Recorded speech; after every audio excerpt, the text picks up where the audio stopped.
All right. Hello and welcome to Lifestyle Business. I'm Anne. And I'm Chris. And we are so happy to be here with you today. Our last episode before the holiday season begins. We're going to have a quick bonus episode after Thanksgiving, but we're getting into the Thanksgiving spirit. Yeah, very exciting. Sheltered in place, of course. Yes, no travel Thanksgiving. No travel Thanksgiving. Although we've been doing a little bit of travel pre-Thanksgiving to see our family and friends, but looking forward to a Thanksgiving week next week, and we have a lot to be grateful for, don't we? We do have a lot to be grateful for, and it's going to be a good week. I mean, it'll be nice, a little bit quieter around.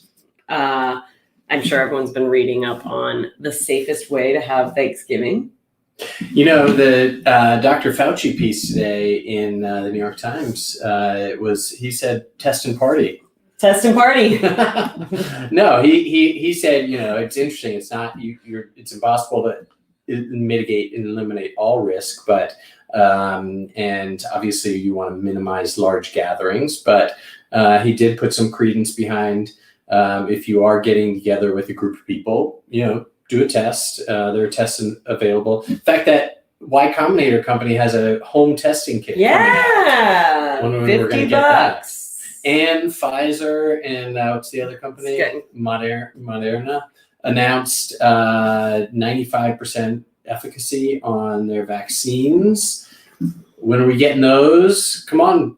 It's even Trump's focused on this. Trump's going to get it done. Yeah. That and he's speeding up chickens. Yeah. So that is true. But, you know, I think Fauci also asked for a nationwide approach to this. And I know several folks have sort of gotten frustrated by that concept. They think it's just, you know, because it is a scamdemic.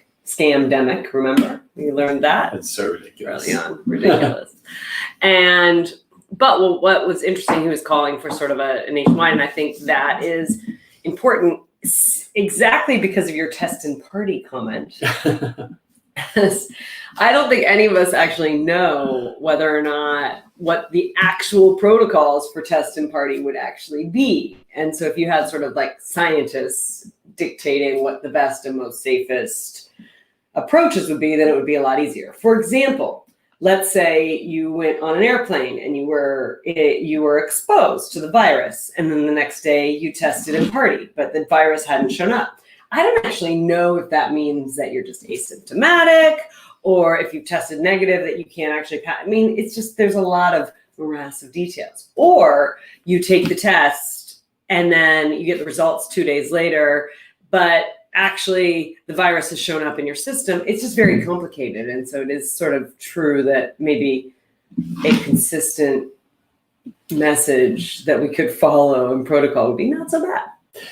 Well, not the purpose of today's show. Wear a mask. Don't go to bars. He said awesome. He said the worst place you can possibly be is an indoor bar. I like to know him that he likes a beer and a burger. He does like a beer and a burger. Anyway, enough about Fauci. Seriously.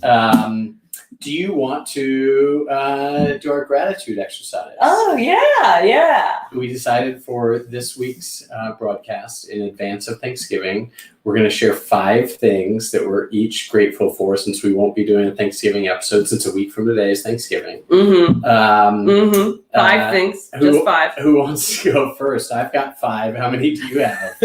Well, I decided to do my gratitude exercise, and it's a full page. You have a lot to be thankful people for. never expect me to be able to focus on writing down a full page of stuff, a full page of things that I'm grateful for. So I have so much material that I can choose from. Let's let you go first, and then I can sort of second some of them in case, and then I can get to mine as well. All right. Because you only have 5. I only have 5. Here we go. All right. Number 1, I'm grateful for my health, our family's health. I think this is a year to be grateful for your health. There are so many people that have been sick, and we've lost so many people. We've lost people in the Launchpad community. So the fact that we're healthy right now, relatively, having a little bit of gout, but I can deal with that. Grateful for my health, number 1. Number two, I'm grateful for the resilience of our team and our company. We're going to talk to Sevetri in a minute about resilience as well. But in this crazy year, the fact that we're cockroaches and we're still around and we're still alive is something to be grateful for. And our team's been through so much. We've been through a lot as a company, and grateful for our customers and everything. The fact that there's a resiliency to our business. So that's number two. I think you could have summed that up by I'm a cockroach. Cockroach. We're cockroaching. All right. Number three. I'm grateful that we get to have a home where we'll be for Thanksgiving. Okay, I got that one. Yeah. My house didn't burn down. That's what I wrote. Yeah, our house didn't burn down, which is great. And so our neighbors did, unfortunately. And a lot of people in Louisiana and other places have been hit by hurricanes. So just, having shelter and a place to be is something I'm grateful for. Number four, I'm grateful for our community, and in so many different ways, sort of our immediate family. We've been to visit our parents and sisters and cousins and nieces and nephews and godparents in the last couple months, and that is very unique to be able to do that.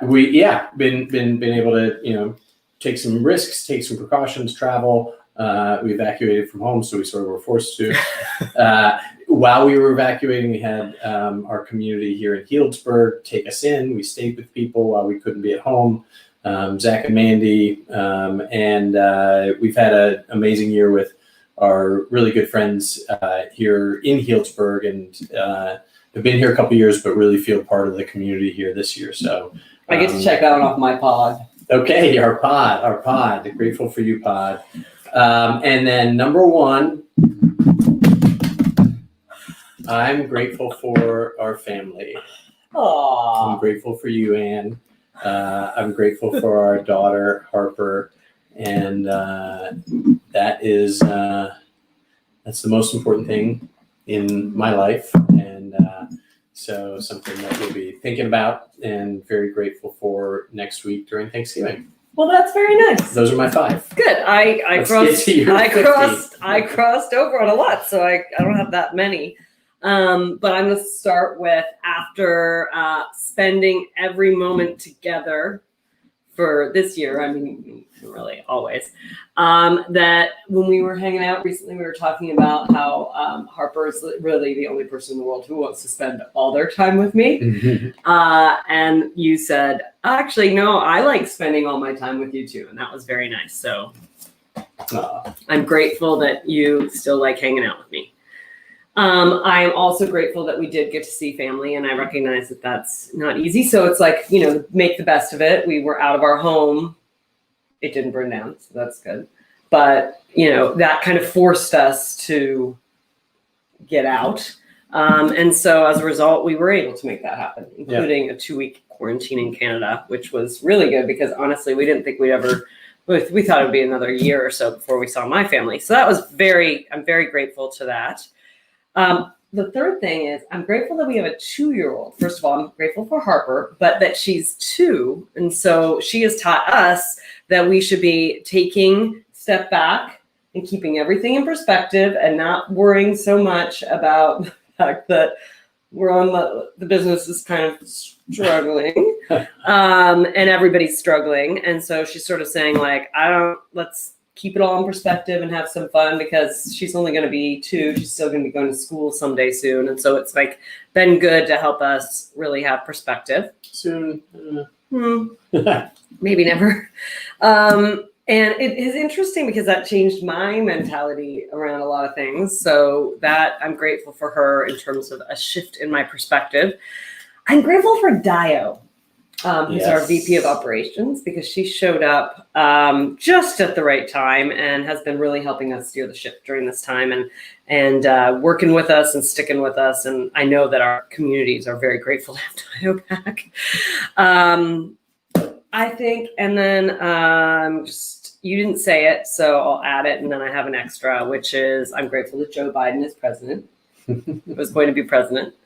And finally, I am grateful that the world seems to be getting better at slowing down, looking for less instant gratification, and is generally consuming less.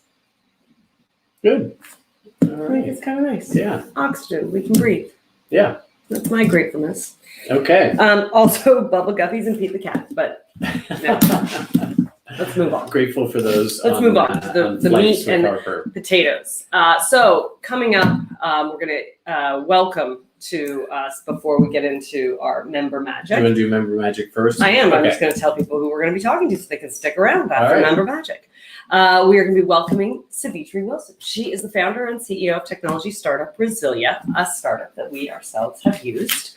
The company has raised over $10 million in venture capital to date and revolutionizing how nonprofits are created and maintained. In fact, she helped us with the Launchpad Foundation. That's right. I know. All right. And it's great because honestly, the whole world of nonprofits is challenging and very somewhat difficult to navigate. So being able to navigate the legalities and the elements of starting one, making that easier is great because the rest of it is very hard. So let's get into our member magic. Go ahead. Why don't you talk to us about Newark? All right. So with our member magic this week, it was announced that our Launchpad member in Newark, Tiffany Elich, the Budgetnista, has signed her first major book deal with Penguin Random House. Her book entitled Get Good with Money, 10 Simple Tips to Becoming Financially Whole is set to drop in March 2021. Visit GGWmoney, Get Good with Money, .com to learn more, or the Budgetnista on Instagram. I'm pumped. I could definitely use the Budgetnista. I'm pumped for the book, and we're coming for you to be part of the Launchpad TV for your book launch. I think March is going to be a good month for books. It's going to be a good month. Oh, is it? I can't wait. We'll learn more coming up. TBD. Former member Mars, close to my heart. Yeah. Our first corporate member, which was very exciting, reached a deal to acquire Kind. Yum. I like Kind bars. I do too, which makes its own nutritional snacks as a move to expand the Candies Makers snack menu. We are super okay. Everybody's getting healthy here. Getting healthy. Mars is even getting healthy. They're like, snack on the M&Ms once a week, but have a Kind bar every day. There we go. I can't wait. All Anyway, right. Excited for you guys. And we are excited to co-sponsor our Newark member D. Marshall's conference, Win, Rock, Rule, this year. And you've been to that. I have. Usually it's an in-person event that convenes women from across the country to harness the power of networking and produce results. This year, the event will be hosted virtually at Launchpad Newark. So you can grab a ticket by visiting winrockrule.com. And we'll put all those links. It is an amazing event. D is like just a powerhouse in terms of inspiring, active conversation. Yeah, she's awesome. I remember being there and just being overwhelmed by the excitement. Yep. So that's good. So quickly. And in Stockton. Stockton on my mind today. So let's get to the member magic, which is Suki Shamra, Seed's director, was recently mentioned in the Nation article focused on Stockton's guaranteed basic income. And Stockton is a big leader in driving real examples of how a UBI can be impacted. And we had Mayor Michael Tubbs on recently to talk a little bit about that with Scott Sandins. And he is a huge driver of universal basic income, a tireless worker around sort of helping to reinvent Stockton, and really shining a light on the power that universal basic income can have to us. And this is not member magic per se, but some disappointing news out of Stockton, at least from our point of view. Mayor Tubbs was not reelected. Kind of a shock, right? I think it was, yeah. I think it's a shock to many people in the city. I think it's a shock for those of us who are attracted to Stockton because of his amazing leadership. Yeah, but I guarantee you, not the last we will hear from Michael Tubbs. He is truly a powerhouse. He's what? I don't know if he's 30. He's 30 now. He's got a bright career ahead of him, whether he chooses to stay in Stockton, stay in California, or I'm sure there's many, many places, many people thinking about adding him to their lineup right now. Yeah, So and in one of next. our comments to Michael, we were sort of saying that we use Stockton as an example of the kind of government, the kind of engagement that you want to see that really does make wholesale real change in the city. And so that is a lot because of the way he leads and the way he manages that. And it's a complicated town. Yep. And it's exciting to go. And I also think, we've been chatting a lot about, we always talk about different markets and things like that. And some of these smaller markets, I think one of the frustrating things we see is this idea of wing clipping. And we see it when it comes to investing in founders, and we're seeing it in government. And the reality is that, and sometimes we talk about it in Canada, but the reality is that, as people's stars rise, it's actually an amazing thing for the communities. And so what we want to do is we want to help all stars rise across this great country. And that just makes your city be better because you've got a rising star. And so let's go to the rising star of the New Orleans ecosystem, right? All right, here we go. Why don't you bring her Sevetri in? Wilson. Yeah. All right, named a rising star. Oh my God, I didn't even see that. Star on the Forbes Cloud 100 list. Featured in Inc. magazine's 100 female founders building world-changing companies, recipient of the Nobel Prize for Public Service, and a #1 seller on Amazon for her book Solid Ground, How I Built a 7-Figure Company at 22 with zero capital. Sevetri Wilson is a disruptor with a conscience, and it makes me feel very unaccomplished. She is here today to share her insights from her storied personal and professional journey in the mostly male-dominated world of tech, world of tech, and speak to us about how the work she's doing is making a place at the table for Black female founders. Welcome, Sevetri. Wow, amazing. Hi, thank you for having me. So great to have you here. And are you joining us from New Orleans right now? I am. Ironically, when we in January, we had just opened up a second office in New York, and then everything shut down in March. And so I was splitting my time between here, New Orleans and New York, but with everything with COVID, New Orleans has definitely been my safe place. That's great. Well, it's been incredible to follow your journey over the years, from some of the Idea Village NOE events to your seed fundraise to your recent $8 million fundraise. Resilia is doing great things, and you're an incredible CEO. Can you just talk to us a little bit about your journey and what it's been like these last few years? Absolutely. So I, as you alluded to with the name of my book that I self-published on Amazon, I started my first company in 2009 called Solid Ground Innovations, and we were essentially a strategic communications and management agency, but we had an arm that actually catered to nonprofits and essentially large grant makers, so like your Ford Foundations, your Kellogg Foundations, and we essentially would provide technical assistance to their grantees and those projects that they funded, as well as find them new interesting projects and organizations to fund. As that company began to grow, I realized that we could no longer serve the smallest nonprofits the way we were doing in a professional services capacity. We didn't have the capacity internally. And so I began to think about ways we could productize our services and deliver through a software solution. And that gave rise to what was originally called Exempt Me Now, doing something, as you all remember, helping expedite the process of incorporation and exemption for nonprofits across all 50 states. And we have, even since we started your organization, drastically improve and enhance and automate a lot of the features so that people, as we say, can do it themselves, but not by themselves, utilizing our software. We rebranded to Resilia and introduced 2 additional products, our nonprofit platform for existing organizations, and then our enterprise platform for those who deploy capital. So going back to the very early stages of my first company, we were working with those grant makers, as I mentioned. And so now we've actually created a product for government entities, public charities, private foundations, and corporations who are deploying capital. Wow, that's amazing.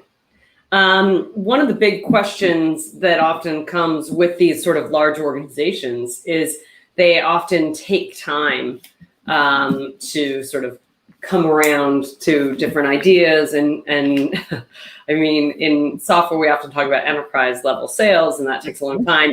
In the nonprofit world, it seems like it takes an even longer time. Yeah. How do you recommend sort of early entrance into the nonprofit space to get started so that they can start to kind of build that timeline and actually be able to connect with those large organizations? Well, now is definitely the time. We've actually been on the more fortunate side of businesses during this, during 2020 and COVID and everything being locked down, because we've seen essentially unprecedented philanthropic giving, and we've seen so many new funds being stood up, whether that is for BLM, whether that is for COVID-19 funds, and faster than has ever happened, the world has had to digitize, and the nonprofit space was not left behind from having to do that. And so now we're talking to leaders like, how do we bring training online? How do we we're utilizing Zoom for the first time. And ironically, in our nonprofit platform and in our enterprise platform, the whole entire purpose of it was to deliver the things that we were doing as consultants through a digitized software solution. And so because we were building these things, we actually saw an uptick and people just ready to get moving and looking for new solutions to do kind of old things. And so, yeah, I would say like COVID-19 has definitely forced our space to pick up the speed.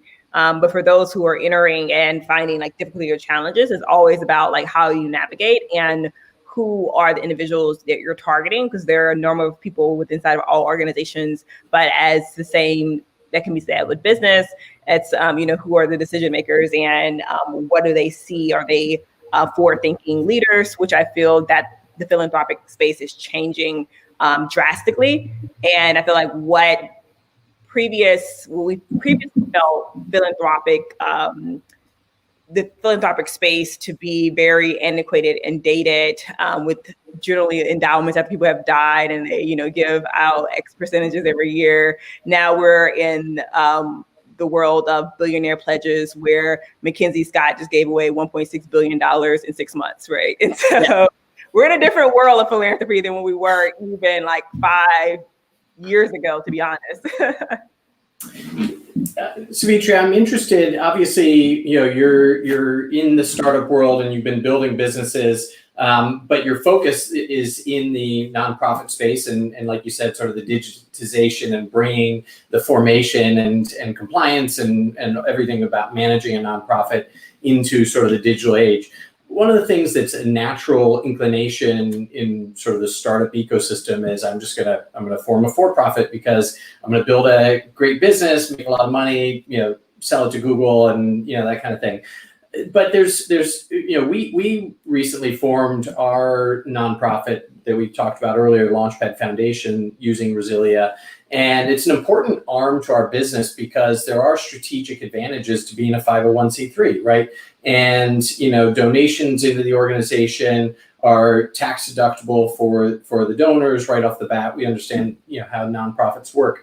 Do you think that more founders should consider a nonprofit structure because of the tax advantages and some of the strategic advantages? You can still make a living running a nonprofit, and a lot of businesses that may not be exit worthy, they're not going to have a wealth creation event. You could pay yourself a salary running a nonprofit, and you get these structural advantages of a 501c3. We were approached about using our foundation to accept the donation of used corporate furniture, get the tax write-off, and donate it to co-working spaces, which actually is sort of a sustainable business model, not just taking a grant and distributing the grant, a sustainable business model. Do you encourage, sort of would-be founders to, think about a nonprofit structure, a 501c3 structure versus a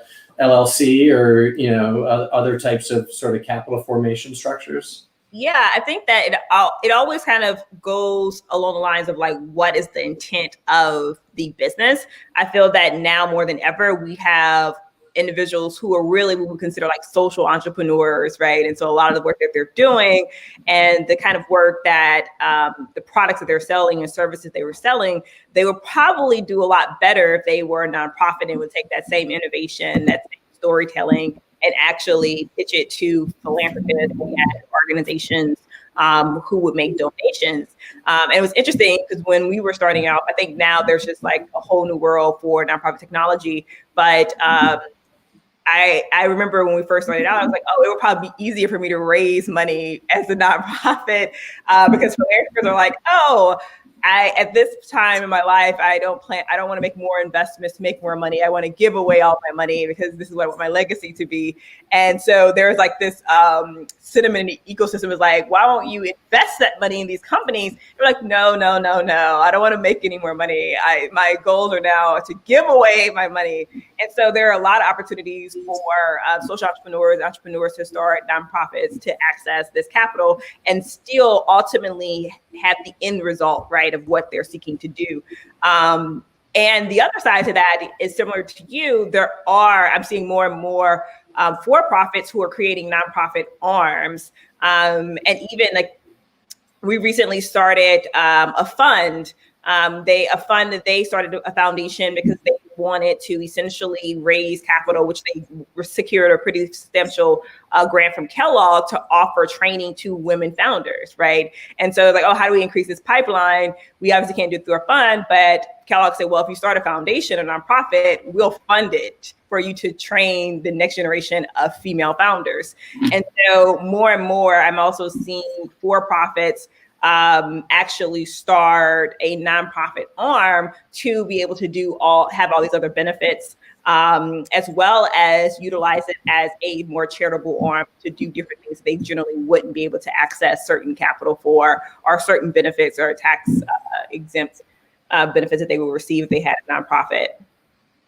I mean, I think that certainly makes sense. And I know in our organization, I was a big proponent of having this nonprofit side, especially because we saw so many accelerators and other like entrepreneurial centers that would sort of be these nonprofit entities that didn't have any profit motive. And I think for our regular day-to-day business, we like the profit motive because it makes us care every single moment about making our customers happy. But I think it's been interesting. The challenge that I faced from the organization was often, is that a distraction? Or B, there's a lot of complexity to managing it. And, I think things like Resilia actually make it a lot easier to get started on it. But sort of how would you advise folks from avoiding some of the pitfalls of adding a nonprofit arm to their organization and avoiding those complexities that can kind of bog you down, especially because fundraising is not simple. So it's not like you're just automatically going to start a nonprofit and then just the money will flow, right? Right. So I definitely think that if you have a for-profit arm and you start a nonprofit, it would be probably wise to have someone that may have some type of nonprofit background or someone who's just enthusiastic about helping to raise money for a nonprofit, particularly if you're raising money for a for-profit. So it's like, it's probably very difficult to raise money across two entities. And so if you could actually have someone that their focus was the nonprofit, particularly if you're looking to raise a certain targeted goal, and if you have activity that is yearly, right? And so it's around a yearly something that you're engaging in activity for the nonprofit, and you have particular goals that you're trying to execute or programs that you're trying to create. Probably the best way to go about that is actually having someone that just can be focused on that. And if you're, say, a founder, entrepreneur, and you have a co-founder, maybe that's okay, we're going to really make this a legitimate part of our model, then this person is operationally focused here, and then the other person is responsible for the nonprofit. But I definitely think that trying to juggle both as like just one entrepreneur is definitely going to be difficult, just because a nonprofit is truly a business, and so it would be similar to operating two businesses, which we know a lot of entrepreneurs do. But if you want to see the most from it, definitely being able to have a larger focus on it. And I can imagine as you're sort of evolving the vision for Resilia, things, that marketplace of services and access points, whether that's to, folks who are really good at run fundraising, who can help advise and connect and support startups, or different elements. So why don't you tell us sort of the future of where Resilia is going and how that marketplace is going to evolve? Yeah, and so our nonprofit platform essentially is really devised to help organizational leaders understand how to effectively run a nonprofit, and everything from the basis of starting a nonprofit and the compliance that goes into that, and automating a lot of those tasks so that people just accidentally don't file something, or annual reports we've automated inside of the nonprofit side of the platform, as well as trainings on fundraising, like templates you should be utilizing, live webinars with experts on various topics. And so we definitely have created this subscription platform for the nonprofit side, where organizational leaders who have been in the nonprofit sector for years can still go and learn a lot of key things to move forward the organization, as well as educate their team members, because everyone essentially has access to it. And you can go through a number of different things in our library to bring you up into more of an expert level of understanding of what it really takes, are particularly for those who are just starting out and they're like, okay, how are we supposed to be actually organizing our board? How can we make our board more effective? Or, how can we motivate volunteers? And that essentially has been the emphasis of what the nonprofit platform is. And from the enterprise side, what we learned is that grant makers also want their nonprofits to be successful, because they will hire us as technical advisors to them.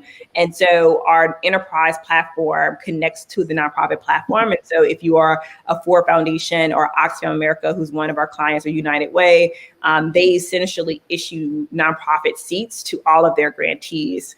And because they have the enterprise platform, they can retrieve information, reporting, anything that's really digitized back into their platform as well. That's amazing. Sorry, I guess I'll let you talk. Sevetri, I want to ask about where you are now, and then I'm going to follow up with a question about bootstrapping. But let's talk about venture capital and sort of the journey that the for-profit business is on, and sort of the fundraising ecosystem.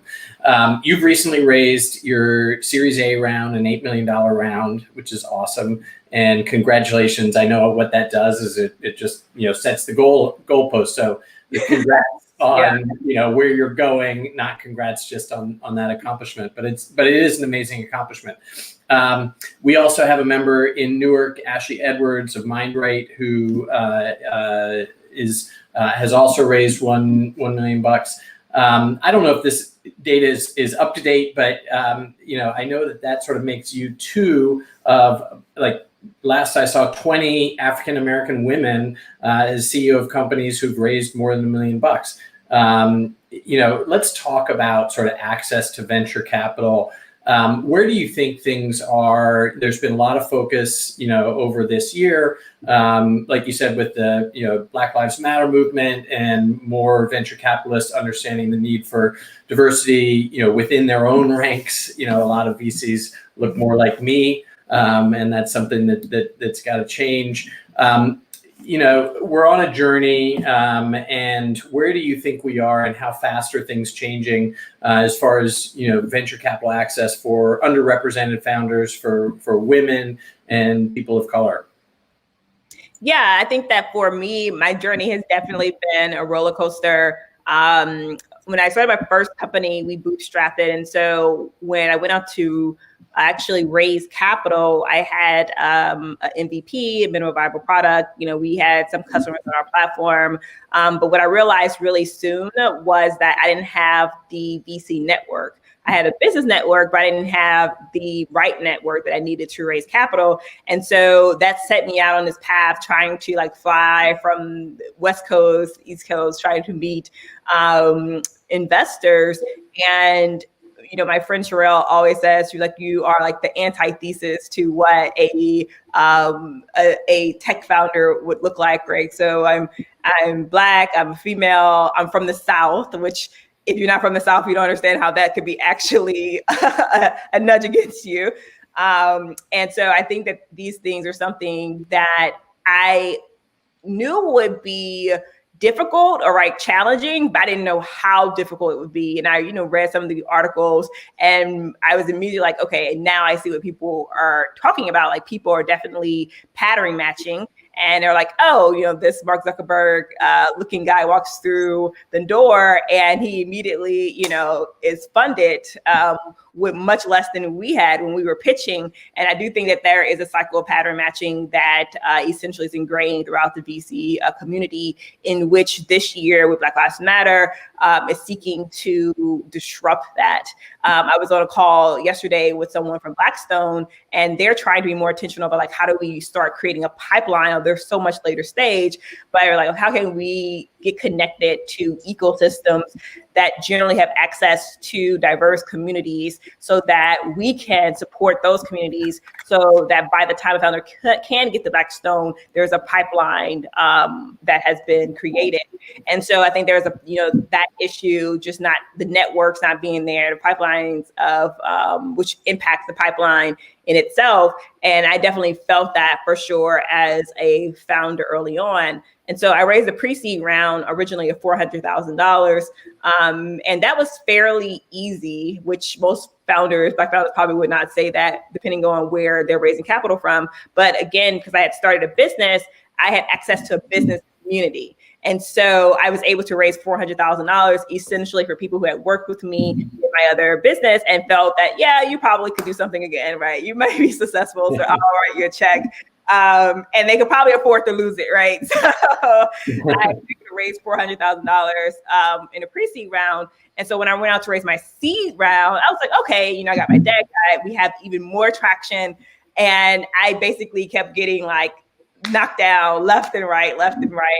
And I always tell people that I have to give credit to New Orleans startup, so Noe, and I pitched for Culture Pitch, which I think you might have been there. Yeah, I was there. I lost, by the way. I know. The companies that have lost that, Lucid lost, Patrick lost. The companies that have lost that have been gone on to be very successful. Sometimes it's good to be the loser. So I won in a different way. Tim Milliken, who is a partner at TPG Capital, just happened to be on my call because they coach you, right? TPG associates coach you, but Tim happened to be on my call. And after, that Monday, I reached out and said, thank you for all of you guys' help. And Tim actually responded and said, oh, when you're ever in San Francisco, look me up. Maybe we can catch up. I thought you had a really great business model. And so fast forward a few months of me going down this treacherous road of trying to raise a seed round, I was going to the Bay Area for something else, a conference. And I was like, I'm going to just reach out to him, thinking this is not going to go anywhere. And Tim's like a white guy from Ohio originally. And so he responded immediately. He's like, yes, let's get lunch. And because of who Tim was in the VC community, he was like, I think you have a great business. I think we can help you. I think I can help you. I'm going to write a check into your company and you can use my name and let other investors know I invested. And that was literally the fuel that I needed to turn my seed round. And he didn't invest a huge check. We ultimately raised $2 million, but it was the fact that it was him that invested. And, people often say VCs are kind of sheep and follow. That was definitely a true statement to that, because having the ability to utilize TPG Capital, but particularly Tim Milliken, someone that was on investment cap table, he was so willing to like reach out and vouch for the company, vouch for me as a founder. And we were able to raise the $2 million seed round. My Series A was a lot easier than my seed round. And we were fortunate to bring the LA group out of Thibodeau on as one of our lead investors. And so that definitely is great for the New Orleans ecosystem because we are having more capital that's flowing around here. Also brought back on Mucker Capital out of Los Angeles. Their recent claim to fame was their huge exit with Honey. And so they're great to have on. We also have a major investor out of the Midwest, Cultivation Capital. They're the largest venture capital for early stage in the Midwest, based in St. Louis, although they have offices in like Chicago and other places.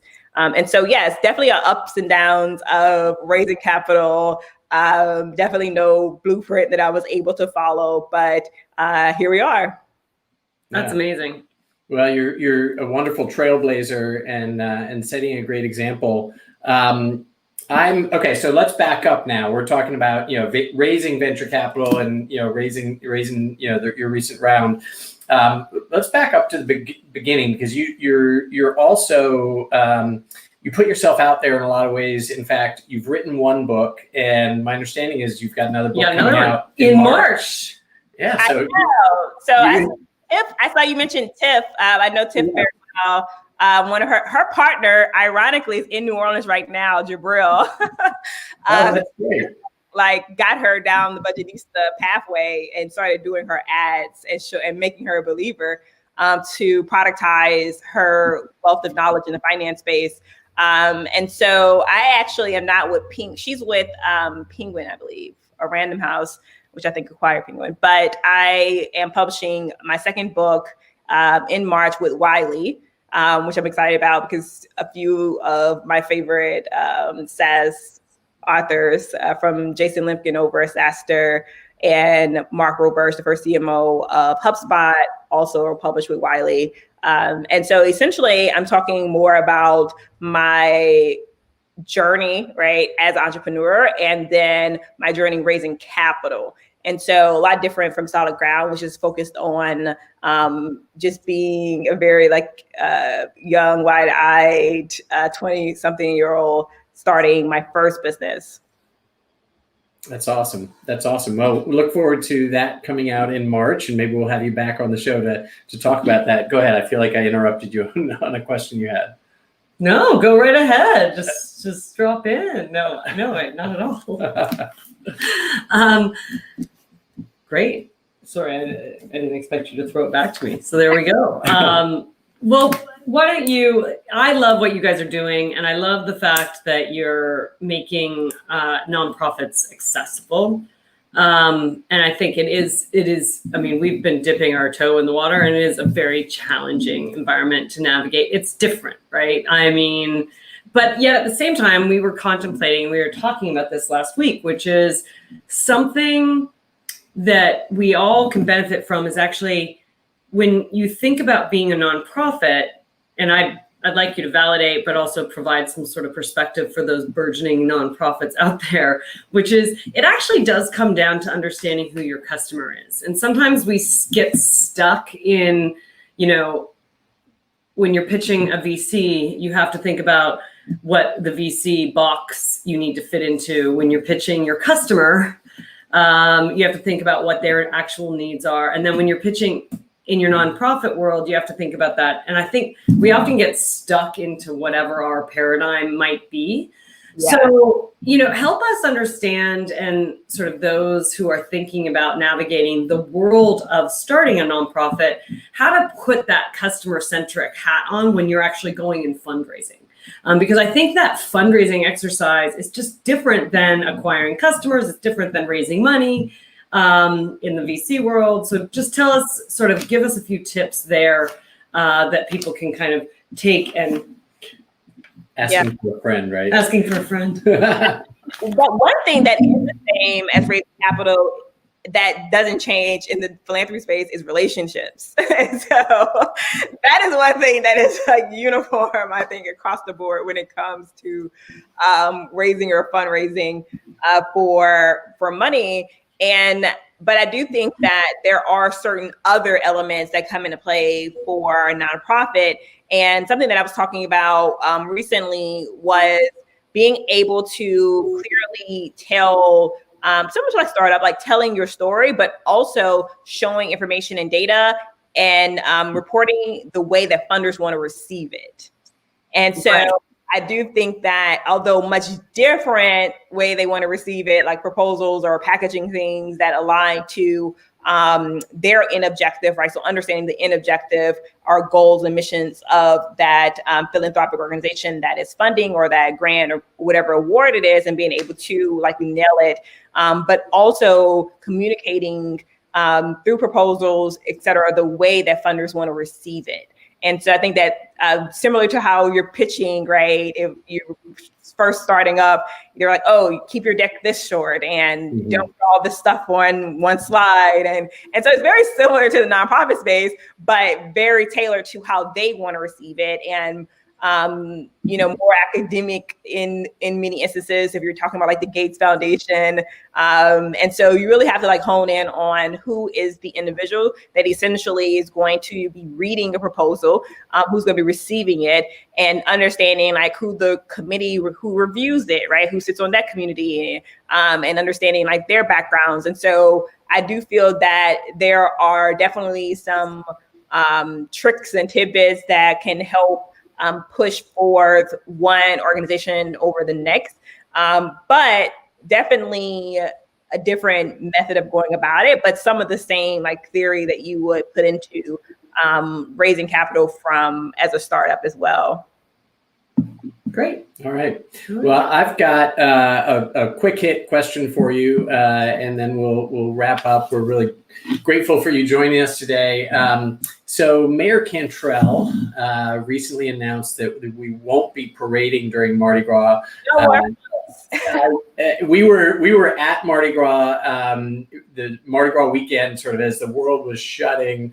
That was like the last time, we could hug people, be around people, just such a good Mardi Gras spirit. So I'm curious, she was soliciting proposals. That was one of the things that I was grateful for on my list. Going to Mardi Gras? Getting to see Harper have Mardi Gras, because who knows what it's going to be in the future. Yeah. Anyway, she was soliciting, the mayor is soliciting ideas for how Mardi Gras should be celebrated this year. I think she's sort of said, we're going to celebrate Mardi Gras, but we're just going to do it differently. So I'm curious if you have any ideas, or if you're going to, throw something out that you want to propose. How do you think Mardi Gras should be celebrated next year? Oh my gosh, it's going to be so different. We're such just creatures of habit, and we're just like, so like our traditions are our traditions, and we never want to like part with them. I definitely think it's going to be difficult, but I get probably why she canceled the floats, because like, how can you actually even try to manage that? No possible way.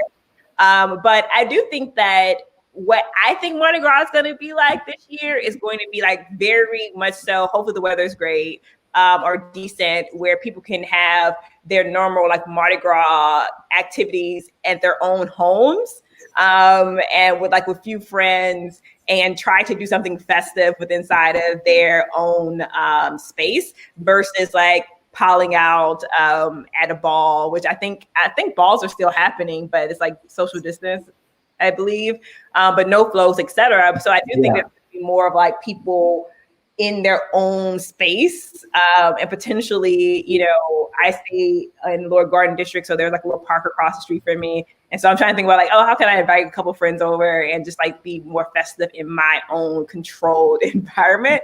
Now, the reality of that for everybody else, I don't know. Test and party, right? Test and party. Everybody does a test, and then you come together with your pod, your limited pod, and you have a good time.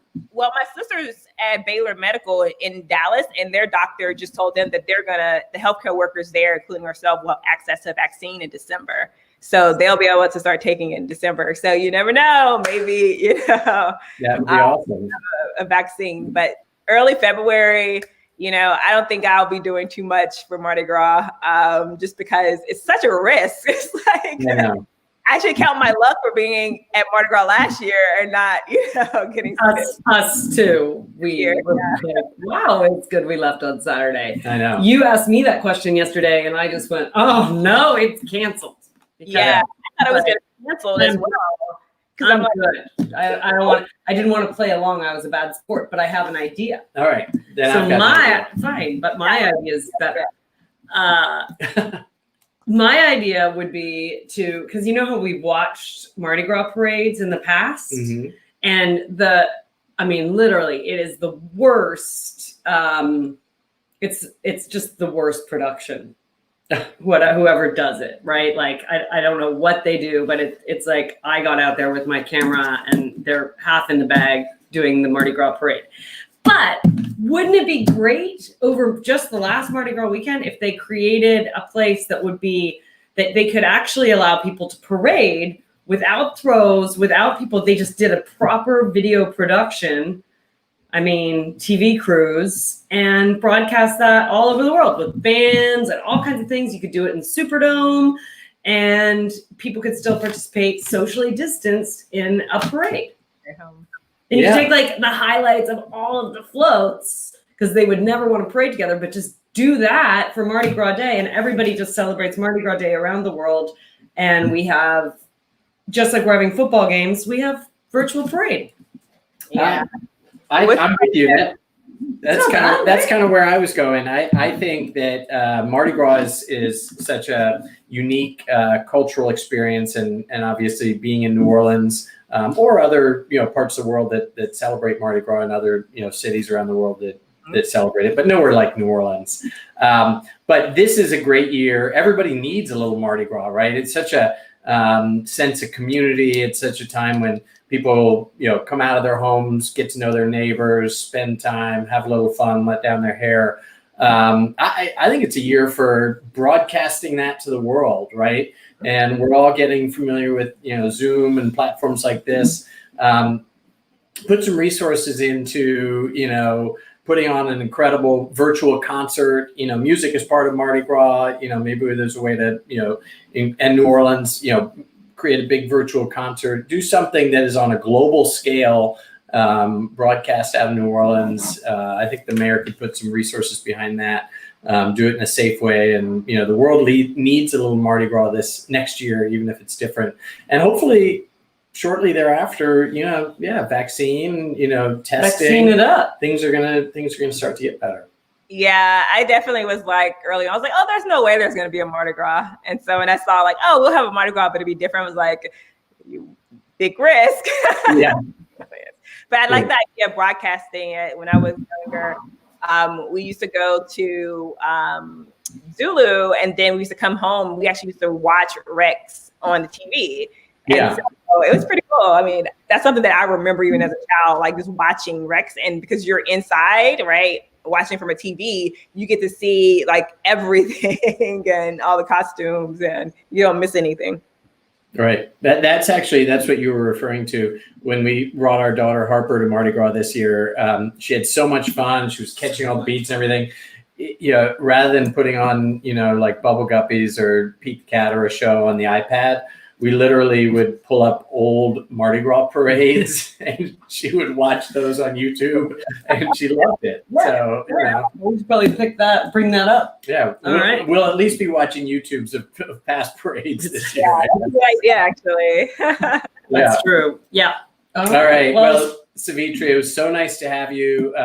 Congratulations on all your continued success, and we're excited to stay in touch, continue to watch your progress, and look forward to your book, Resilient, that will be coming out in March. 2021. Here's Sevetri's website, and we'll let you go. Happy Thanksgiving, and we'll be in touch. Great to be with you.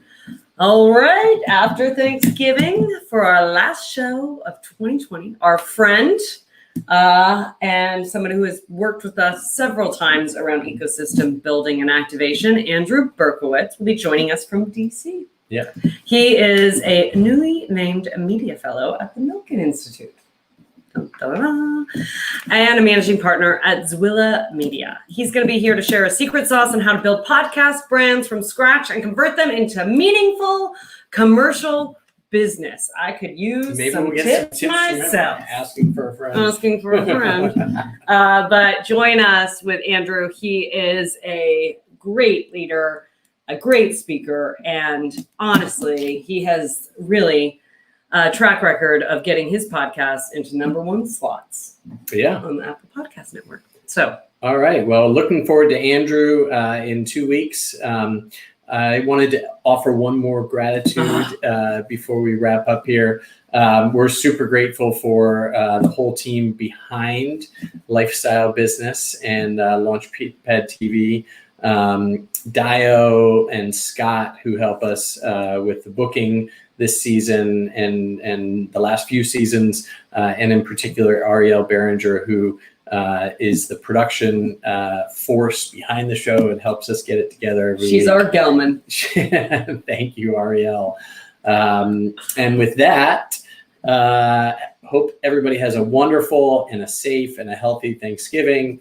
So much to be grateful for this year, and we'll be off next week, hopefully enjoying some turkey, and then back the following week with Andrew. See you for our last show of 2020.